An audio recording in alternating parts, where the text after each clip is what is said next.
For decades, all indicators of Catholic health, from vocations to mass attendance to baptisms, have been falling. Now, new data suggests that COVID has accelerated those trends. Can we do anything to reverse the exodus? We'll be talking about that today on Crisis Point. Hello, I'm Eric Sammons, your host and the editor-in-chief of Crisis Magazine. Before I get started, again, I just want to encourage people to like and subscribe to the channel wherever you watch it, wherever you might see it. I really do appreciate that. Also, be sure to follow us on social media. We're on basically all the different platforms at Crisis Mag. And it looks like we'll be staying on Twitter for some time now that Elon Musk is taking it over. So that apparently is good news. I had an article about that at Crisis Magazine yesterday. Today is Tuesday, April 26th, I think. And I had an article about Elon Musk taking over Twitter yesterday on Crisis. So I ask you to check that out. Also, be sure, if you can, to donate to Crisis Magazine to support our work. Just crisismagazine.com/support. Okay, I want to talk about today is a topic I don't really want to talk about, but I think it's important to talk about, which is the decline in practicing Catholics in America. Now, when I'm talking about this, I'm going to be using a lot of research from the Center for Applied Research in the Apostolate. This is based out of Georgetown University. And I know as soon as a lot of people might hear Georgetown University, Catholics might get a little suspicious because it's not really that Catholic of a university. But they do good work. Basically, what they do is they just do a lot of surveys, a lot of polls. They check data from other sources as well to see kind of what the state is of the Catholic Church is in America. How many people are attending Mass, how many people say that they're Catholic, how many vocations, how many priests are there, diocesan priests, things like that. And I found it to be a very good source. I've been checking out their data for probably a decade now, at least. I'm not sure even how long they've been around, but I know when I was the director of evangelization for a diocese, I would use their data a lot. Now, before I really dig into some of these numbers, I just want to address one thing one complaint I hear often when I talk about the declining numbers in the church. I take no joy out of this.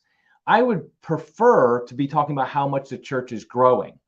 Sometimes Catholics, they want to ignore this data. They want to act like it's not really happening, or they think by talking about it that we're just being pessimistic and we're discouraging people from becoming Catholic. That's not how I see it. I think it's very important that we talk about these issues because we have to do something to reverse the decline. The fact is that if you go to your typical diocesan chancery or rectory at your typical parish or diocese, you don't hear this talked about very much. You definitely don't hear about it from the pews. From the pulpit. You do not hear from the pulpit. Typically when you hear a bishop talk, he talks about how great his diocese is doing, how dynamic all the parishes are and how great they are and awesome and all these positive things, which I understand on one level saying that. But the reality is that we see with our own eyes is that massive numbers of people are leaving the Catholic Church here in America. Massive numbers are no longer practicing Catholicism. And we can't just ignore that. We have to address it head on, figure out what has caused it, and then what we can do to reverse it, to bring more people back. And so that's what I'm talking about today. And again, I take no joy out of this. I'm simply reporting what's going on and talking about what we can do to improve it. Also, I just want to note that I'm going to be talking about American numbers here today. I'm talking about the church in America. I would be willing to guess, because that's what I have data for, I'd be willing to guess that the numbers are very similar in most Western countries, for example, in Europe, Australia. My guess is that the things are similar in those. From what I've seen, the little bit of data I've seen from those countries, my guess is, like I said, they're very similar. Now, I know a lot of times it's thrown up, well, what about Africa? People always when I talk about how bad things are here in America or in Europe, people want to say, well, things are going great in Africa. I don't think, first of all, that doesn't mean we shouldn't change things here in America and the Western countries where things are going poorly, even if they are going great in Africa. I also think we don't know what things are like. People who say that, they see some very high level numbers, but they don't dig deep. I've been unable to dig super deep in this because frankly, the numbers just aren't there that I've been able to find about exactly what's going on in Africa. I think what I have seen is that Catholicism was growing radically and rapidly in Africa before Vatican II, and it didn't really slow down after the changes that happened in the 1960s, the changes in the culture and in the West. It continued to grow. I don't know if it really grew as much or at the same rate as it would have if the church hadn't changed things. So I don't think we can use Africa as some test case. Now, I hope that it's growing, the church is growing rapidly in Africa. And there's good things I know coming out of Africa. They seem to not be beholden to the woke culture that we are here in the West. They seem to be much stronger on issues of human sexuality in a lot of cases, for example, against homosexuality and the transgender nonsense. So, like I said, I hope it's going well. But that doesn't mean we shouldn't talk about what's going on here in America and likely in the European countries as well. So let me start digging into some of the numbers. The one that I want to talk about first, because I think it's the most important, and that is infant baptisms. I've been tracking this for some time now. I mean, I've been using CARA's numbers, the Center for the Apostolate for Applied Research for the Apostolate, sorry. And I've been noticing a trend, and I've written about this before, with infant baptisms since the year around 2000. Now, I think infant baptisms is probably the most important indicator for the health of a church. Why do I say that? Because I think infant baptisms reflect a number of different things. First of all, it reflects how many people who have kids are doing the most important thing they can for their kids. After all, as Catholics, we believe baptism is necessary for salvation, that you need to be baptized in order to be saved. As Catholics now, I know a lot of Catholics probably don't actually believe that, but we're supposed to believe that. That's what the church actually teaches. And so if you're not getting your kid baptized, that means you have stopped doing the most important thing it means to be a Catholic parent, which means you're not practicing Catholic anymore. And so if infant baptisms is going down, and that means that a lot of Catholics aren't having their kids baptized, which that's a major indicator of people no longer practicing the faith. Secondly, if infant baptisms goes down, it might mean because Catholics are having fewer kids. And that also is a reflection of the health of the church. A healthy church has big families. A healthy Catholic church has big families. And so if Catholics are having fewer children, and therefore, even if they are baptizing them, they're baptizing fewer of them because they have fewer of them, that also is a reflection of the health of the church. And also, I would just say it reflects your views of Catholicism, how important it is to pass it on to the next generation.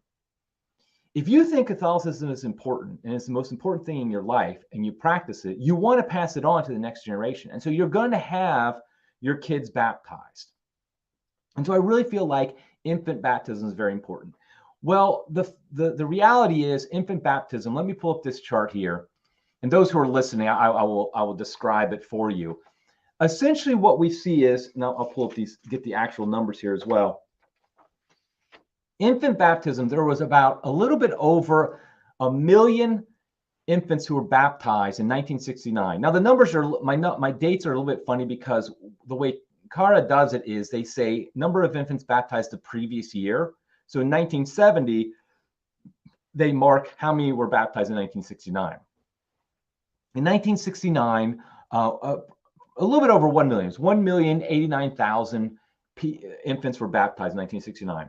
And the number dropped between then and 1974 pretty considerably by about over 100,000. But then it stayed steady and even increased between 1974 and 1999. Now, I will say that increase, let's not get too excited. Let me pull up another chart. This is the US population. During that time, the US population grew even faster than the number of infants who were baptized in the Catholic Church. So we shouldn't get too excited that the number of infant baptisms increased, because it really was a decrease in proportion to the overall US population and even the number of Catholics in the country as well, or self-identified Catholics in the country. But let's go back to, again, the infant baptism chart. What we see is how the number of baptisms basically stayed steady, essentially from 1974 to 1999. And then all of a sudden, the bottom dropped out. In 1999, there were 996,199 baptisms. So basically a million baptisms in this country, very similar to the way it was 30 years before. 5 years later, it went down to 930,000. 5 years after that, it went all the way down to 800, a little bit over 800,000. You see this huge drop between 2004, 2009. And then 5 years later, it's just a little bit below 700,000.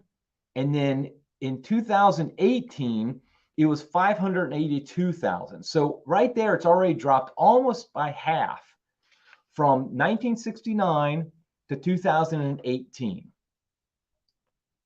And so this is like, I've written about this before, so I'm not going to go to it too much in depth, but clearly there was a significant change that occurred, that started in this century. Around the turn of the millennium, around the turn of the century, what we see is fewer Catholics are getting their children baptized. And I mean, by a considerable margin.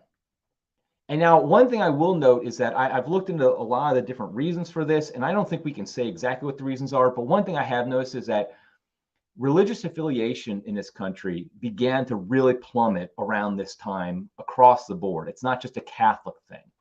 It's not just Catholics who stopped practicing their faith and identifying with their religion, but other Protestant denominations as well had the same impact. I'm not 100% sure about whether or not Muslims and the Jewish faith, if they also had that happen, but I know Protestant denominations country definitely had a similar drop. But this is very significant. I mean, think about it. Infants who are being baptized are highly unlikely to practice their faith, obviously, when they get older. They're no longer, they're not Catholic, obviously. They're not baptized. And we're seeing a huge drop. And so it was down to 582,000 in 2018. But then in 2020, the last year we have record for, it dropped again significantly to 411,482. A little bit over 400,000 infants were baptized in the Catholic Church in 2020. To put that in context, some context, there were 73 million people who self-identified as Catholic in 2020. 73 million. Let me make sure I got that number right. I have it here somewhere. Yes, so 73 million. Yes, 73 million people identified as Catholic. Now, obviously, and only a little over 400,000 babies were baptized. That number is horrific. And it just tells you what we're looking forward to in the future. Now, I know the first thing people are going to say is, but it's 2020. The churches were shut down. You couldn't even go to Mass for a couple months in 2020. And then later, when you could go, they really restricted what you could do. So obviously, people couldn't get their kids there to be baptized. Now, I will say this in response.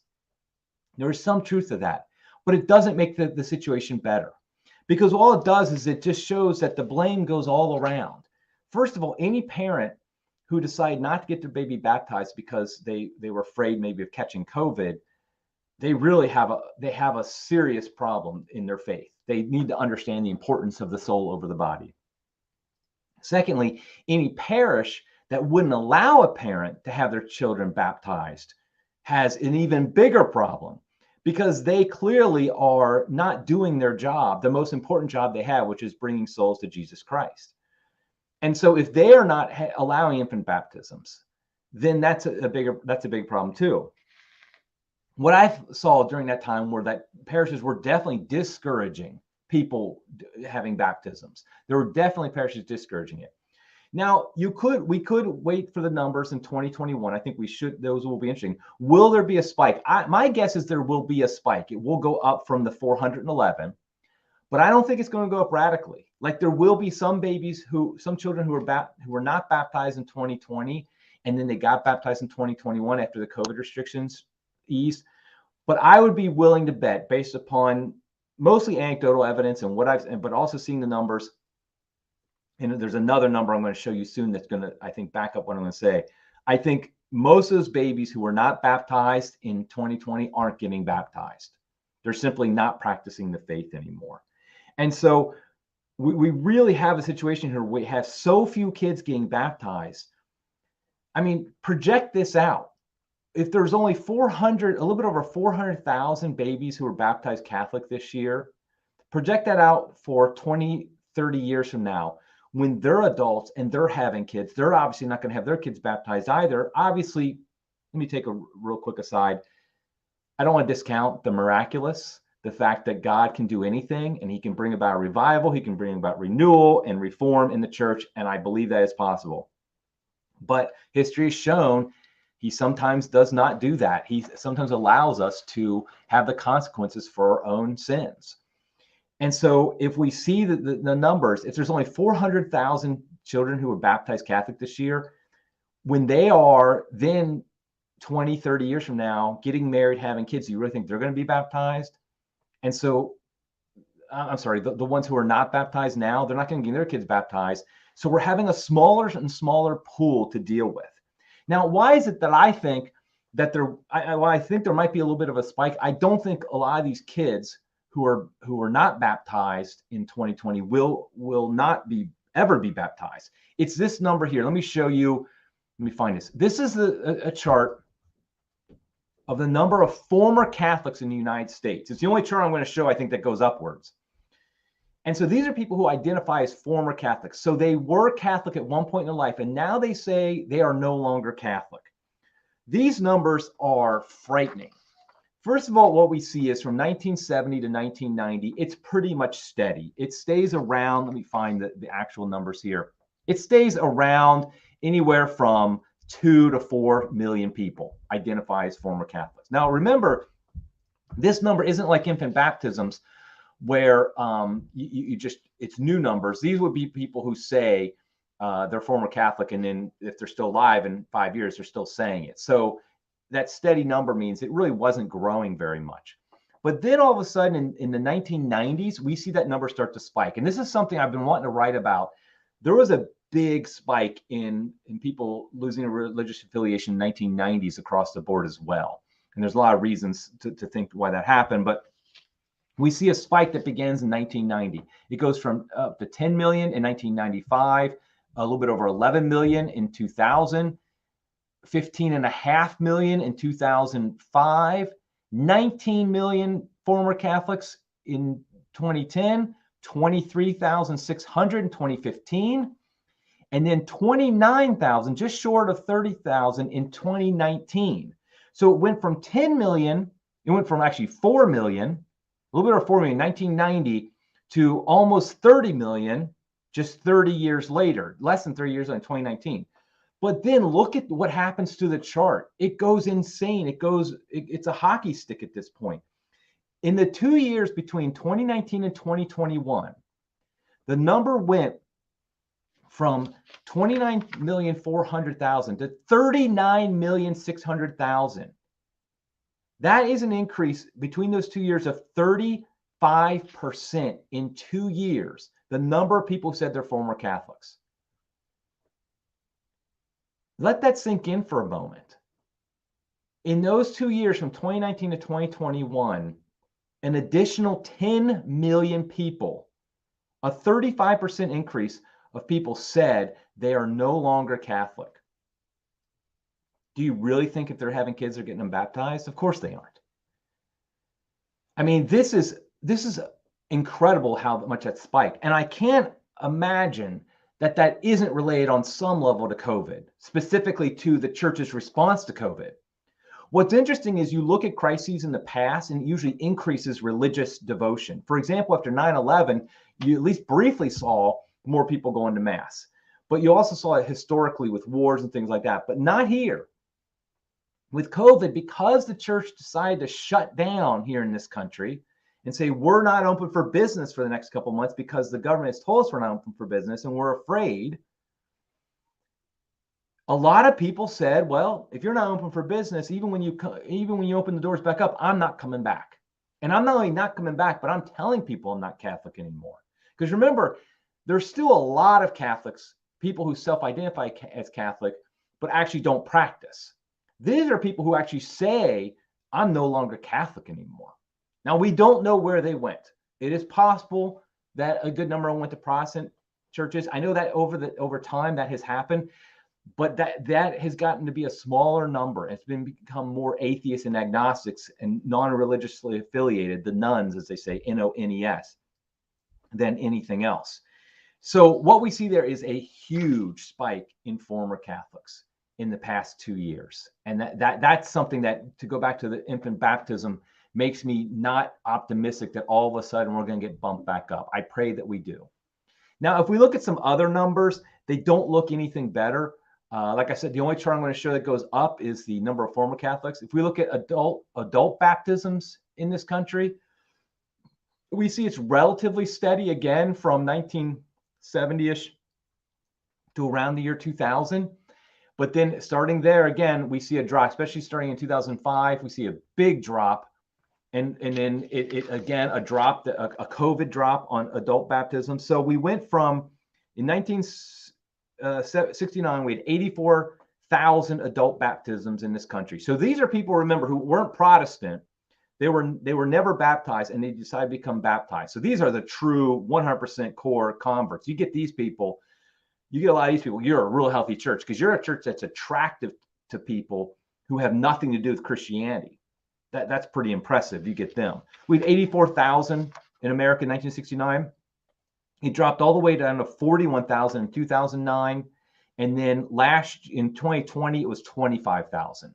So it's gone down by a total of 70% between 1969 and 2020, and 27% just between 2018 and 2020.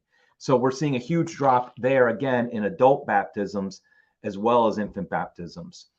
Weekly mass attendance is what you would expect. It's going down as well, going down. Now, this number, I do want to give a little bit of a potentially good news. So the number of Catholics who let's say they attend mass each week in 1970 was 54%, which made about 30 million people. It went all the way down to 21% in 2019, which was about 15 million people, about half. So about half the number of Catholics, because the number of people who said they're Catholic rose, but the number who went to mass weekly declined significantly.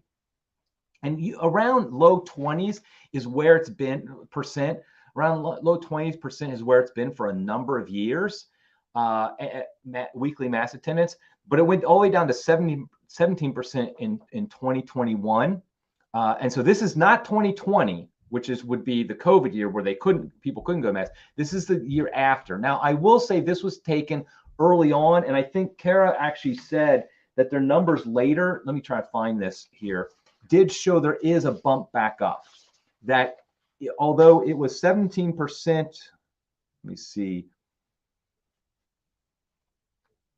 later in 2020, that was in early 2021, later 2021, it was back up to 24%. So my hope is that this number is back being stabilized. Now, the number's terrible. I mean, less than 25%, less than 1 in 4 Catholics who say they're Catholic actually attend mass each week. The basic building block of being a practicing Catholic, the one thing that almost every Catholic knows you have to do is go to mass each week. The fact that it's less than 1 in 4 is terrible, but I'm not sure if how much COVID has impacted that one. Now, another thing I wanted to show you, getting back to infant baptisms, I want to show you a couple other churches. For example, the Presbyterian Church in America, their numbers were pretty steady between 2016 and 2019. And let me make sure I get these numbers right. They were about 5,500 in 2016 baptisms, infant baptisms, and they dropped to 4,500 in 2020. So they had a 20% drop. Now, the big drop, though, my goodness, the Episcopal Church. Now, the Episcopal Church covers basically most seats in America. There are a couple other countries it's in. But in the Episcopal Church, they went from 28,500 baptisms. They call them children baptisms. I'm assuming that's mostly infant. In 2013, and they steadily were dropping. In 2019, they were at 19,000, so not good. But then they dropped 63% over the next year, down to only 7,286 children baptisms in 2020. Now, considering what the Episcopal Church is like, my guess is they had some really severe COVID restrictions, even more than the Catholic Church did.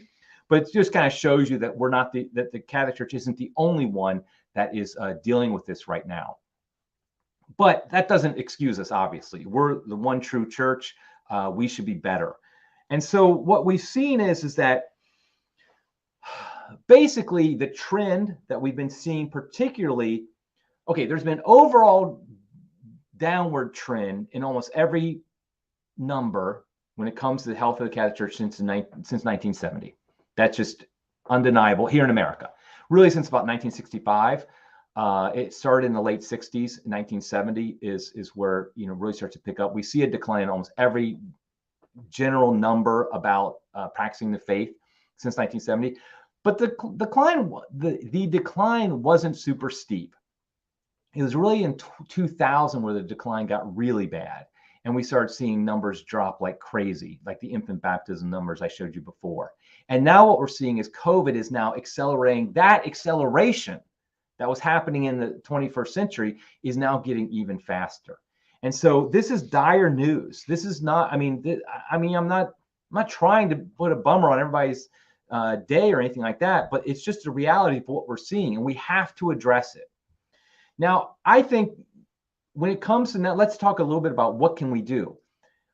Well, before we do that, we have to answer the question, how did this happen? If you don't know how it happened, how can you fix it? Because if you don't know how it happened, you just keep doing what you're doing, which is what we're doing. We continue to do what we're doing. Now, I know some of the easy answers, and some of these answers are easy because I think there's truth in them, is that the changes after Vatican II really had a major impact. And we do see that it's clear that the changes in the Mass, which is how, remember, most Catholics are not like you and I. And I say that in the sense that they're not listening to or hosting a Catholic podcast. They simply go to Mass each week. They try to practice their faith. They pray some. They might go to church for some other things. Maybe they send their kid to Catholic schools. But their number one connection with the Catholic Church is their local parish, and particularly the Sunday Mass. That's what their connection is. Catholicism to them is shaped almost exclusively by their experience of Sunday Mass. And I think those of us who are really much more practicing our faith, like we do a lot more with our parishes and we do a lot more with our faith than just Sunday Mass, we might forget that. But to the average Catholic, Sunday Mass is probably 95% of how they experience the church. And so when that radically changed, to think that wouldn't have an impact is crazy, because in fact, the reason they changed it is to have an impact. That's what we sometimes forget. The reason church leaders, the bishops, Bunini and the rest, the reason they changed is because they wanted to bring more people. And they thought if we change it, this number one experience of the faith, then more people will start to come. Of course, the opposite happened. Now, so I think you have to point somewhat at the changes in the Mass. I just think it's just ludicrous to think they had no impact. In fact, coming out soon, Mass of the Ages, episode 2 is going to talk about this a lot. I just actually watched a preview version of it last night. It's excellent. And it talks a lot about these changes. But I do think it's not just that. I think there's a lot of factors that go into what's happened. I think cultural changes are part of it. We had the sexual revolution and the revolution of everything, the revolution against authority. And if there's one faith that's very much about authority, that's the Catholic Church. A rejection of authority happened in the culture, in the Western culture. So I think the fact that we saw a lot of a decrease in Mass attendance and practicing the faith are due to cultural factors that are beyond the church's control. Now, you could argue if the church had stayed strong, maybe those things wouldn't have happened as radically. Maybe the church could have slowed them down. Because if you think about it, what if all those millions of Catholics had said, no, we're not going to go along with the changes in the culture? I think it could have had a major impact. After all, the Catholic Church is the largest religion in America. It's not the majority of Americans, but is the largest single religion in America. And so I think that would be a factor. I think there's a lot of factors. I think I could talk for 3 hours about all the different factors. But we have to look at also how the church changed itself when we look at why we're going down. Now, I would say, what can we do to arrest this development, to try to reverse the downward trend? I think the first answer is, and the honest answer is, we can't. We cannot change the current decline. Now, God can change it through a miraculous work of His, and I do believe that. I'll say that again. I do believe that is possible. Now, I don't think, though, I don't think we can count on it, because God doesn't promise us that he will do things like that. There have been declines in areas of the world of the church. There have been decimations of the church in areas of the world that God did not stop for whatever reasons in his divine providence. So I think the decline will continue. In fact, I've said this a few times. I think in 2030, so 8 years from now, I've been saying this for a couple of years now, but in 2030, I think the Catholic Church in America will be radically different looking than it is today. I mean, radically. I think it will be a lot smaller. I mean, look at those infant baptism numbers and tell me how I can be wrong about that. I think it's going to be a lot smaller. So there is no magic bullet. The fact is that we're going to continue to decline. Now, that being said, I do think there are reasons for optimism, because I think what I see happening is, and what I think is just, I think this is just what's going on, is that yes, there's a massive decline, but there are pockets of renewal. The most obvious one being the Latin Mass communities. And in my own Latin Mass parish, we had our highest number of confirmations and baptisms, receptions into the church this Easter Vigil than we have in memory. Now, our parish is 175 years old, so I know it was way bigger before the 1960s. But since anybody can remember, past 30, 40 years, this is our largest class ever. So I think that's good news. And I think that's happening at other traditionally minded parishes as well. And so I think, though, what's happening is there's a natural pruning going on, where many of the Catholics who weren't really serious about their faith are falling away. The generation before me, I'm Generation X, but the Boomer generation, a lot of them, they continued to go to Mass even when they didn't believe a lot of the things the church teaches. They had such an attachment that was born into them and created in them in their upbringing to continue to go to Mass. They continued to go even though they didn't agree with what the church taught, and they wanted to change the church, but they kept going to Mass. My generation, Gen X, did that less so. When we didn't agree with what the church taught, a lot of us just left. We just stopped going. And I think the generation after us, those that follow us, the millenniums, the Gen X, whatever they're called, that's true even more so for them. That if they don't believe what the church teaches, they don't see any reason to go. They're not there to change it. I mean, that's the Boomer thing to do, is you want to change the church in your own image. For somebody of Gen X and younger, you don't have any desire to change the church. You're simply just like, if it's not going to be the way I want, I'm just going to go somewhere else. I'll go to a Protestant church, or I'll become atheist, whatever the case may be.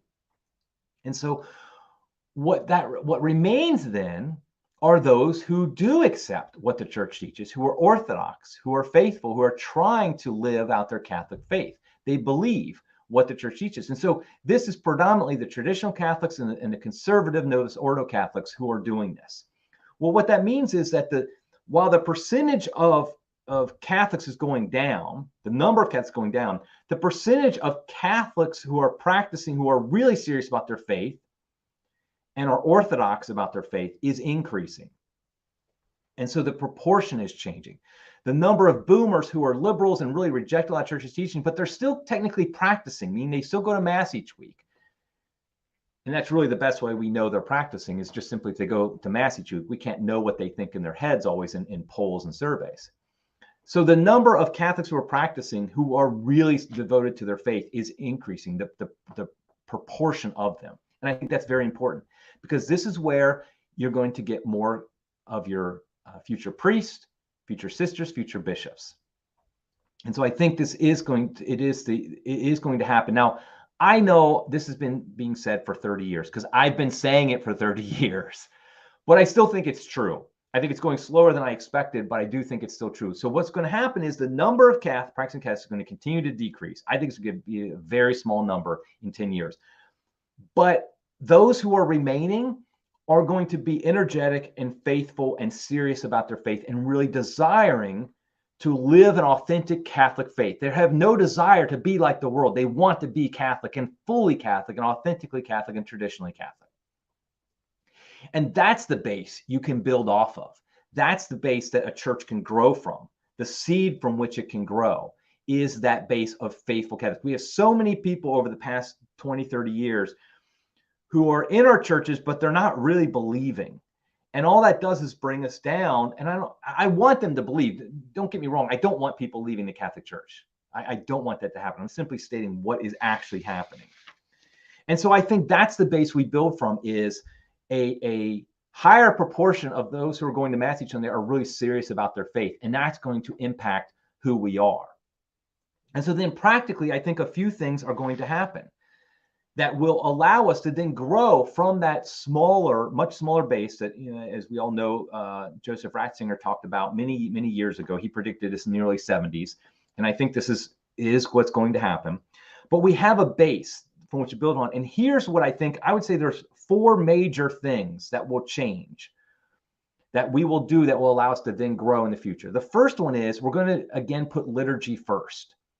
What I mean by that is we're going to understand that the Eucharist, the celebration of the Eucharist, the sacrifice, the holy sacrifice of the Mass, not just reception of communion, but the holy sacrifice of the Mass, is the source and summit of our faith. It is the most important thing we do, and is the contact point for Catholics to the church, is the Sunday Mass. And so when that becomes more traditionally celebrated, more reverent, more focused on the sacrifice, more focused on worship of God than it is on us, that you see in a lot of these, a lot of Novus Ordo parishes where the focus is on us rather than God.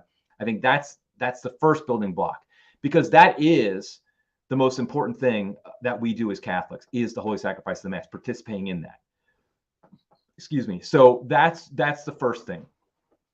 The second thing I think changes when all of a sudden you have most Catholics who are practicing the faith, are serious about their faith, is there's a whole attitude adjustment. Since the 1960s, most Catholic leaders have been concerned about what? Pleasing the world. Let's be blunt. Most Catholic leaders have been most focused on pleasing the world. How can we get the world to like us? Now, sometimes that's done in a sincere desire, thinking that if the world likes us, then they will become Catholic. That's insane. Now, we know that's insane, but I do understand how people might have thought that. We know it's not true, but it's a common misconception. I think what's happening now, though, is more and more Catholics, the younger Catholics particularly, they don't want to be like the culture. They see how the culture is a culture of death. It's a culture of insanity. It's a culture of decay. Why would you want to be part of that? Why would you want to make them happy? Why do you want to make the culture of death happy and like you? The culture of death should hate us. If it doesn't hate us, then we're doing things wrong. We're not doing Catholicism right if the culture of death doesn't hate us.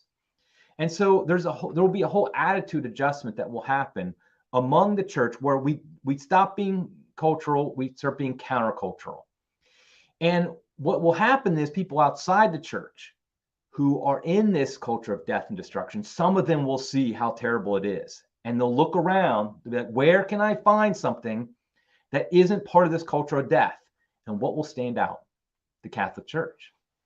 We'll be the beacon of light that says, listen, if you want to escape the insanity, if you want to escape the decay, you want to escape all that's going on in this culture, the insanity going in this culture, come to the Catholic Church.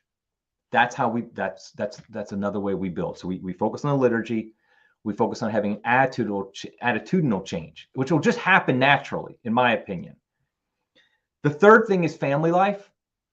A healthy church has to have healthy families. Just like a healthy country has to have healthy families, so does a healthy church. The family is the domestic church. If you don't have healthy families, you won't have a healthy church. And what is a healthy family? It's a lot of large families.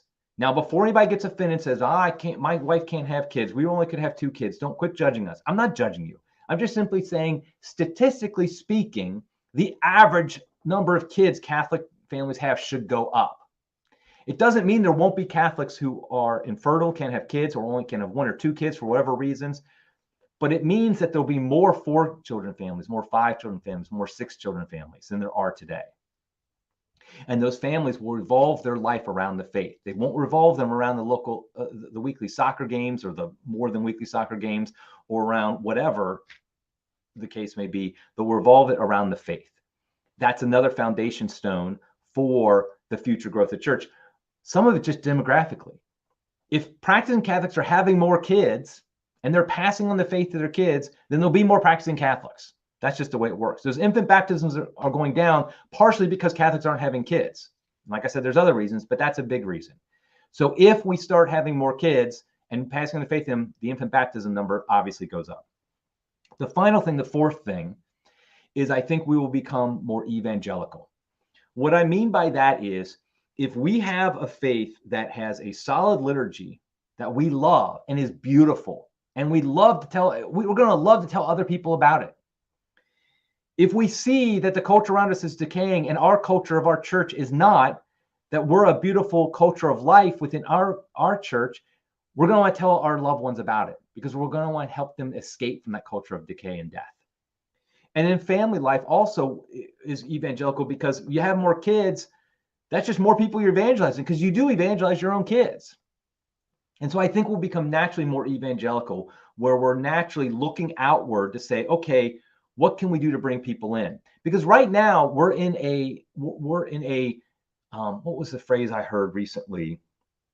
I can't remember exactly, but basically a maintenance of decline. We're managing our decline is what we're doing. That's what I mean. Here in the Archdiocese of Cincinnati, where I live, they're shutting their whole plan is to shut down as many parishes as they can because it just doesn't. We have too many parishes for the number of Catholics and priests we have, and I don't blame them for doing that. Just want to be clear about that. That's what you have to do at this point. But we're managing the decline right now. Well, when we get to rock bottom, so to speak, where the only people left in the churches are those who are serious about their faith, who are insisting on a devout and reverent liturgy and are having big families and are being countercultural, well, we're naturally then going to look outwards again. We're going to say, how can we bring more people into this beautiful thing we have? Right now, we're managing decline, then we will grow. So I do have optimism. I mean, I'm older than a lot of people probably watching this or listening to this right now. And so I might not see it. I pray and hope that my children see it. And definitely my children's children see it. But I do think that's going to be what happens here in America is the Catholic Church will continue to decline dramatically. And there's going to be a lot of pain involved in that. Obviously, all the souls who aren't baptized, that's the most important thing. But just a lot of pain as parishes shut down, as maybe even dioceses contract. I mean, just all these different things that are going to happen will be very painful. We're going to have less and less influence over the culture than we even do now. But I do think then that gets us to seed form in which we can grow. So I hope that even though, yes, the whole topic of this conversation is kind of depressing, I hope there is some optimism there for us that we realize if we remain faithful, if we do these things, if we insist and we go to a devout and reverent liturgy, if we're countercultural, if we live a good Catholic family life, then yes, we will one day grow again. We will be reborn. I mean, we're in the season of Easter right now. We should be thinking resurrection right now. So yes, the Catholic Church in America may have to die, but hopefully, and then it will rise again, just like our Lord did. Okay, I think I'm going to cut it out there. Went a little bit long today, but that's okay. Good stuff to talk about, or bad stuff, however you want to look at it.